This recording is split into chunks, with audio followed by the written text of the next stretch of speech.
Hello, in this video I'm going to show you how to insert an SD card into your DJI Osmo Action 6.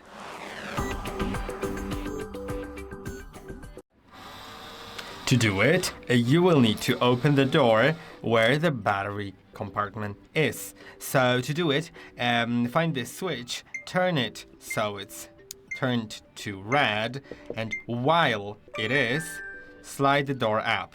So it may be a little difficult. You may want to use two hands. And now it is open. Now you can put the SD card in, but I would recommend that you would take the battery out because it's going to be easier to put the battery in that way. Now let's put the battery in correctly. There is this sign which indicates that the logo of the SD card should go towards the battery. Now let's click it in and let's put the battery in.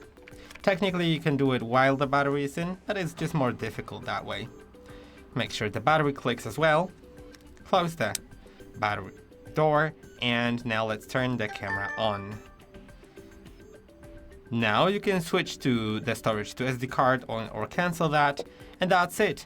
I hope that this video was helpful. Don't forget to like, subscribe, and I'll see you in the next one.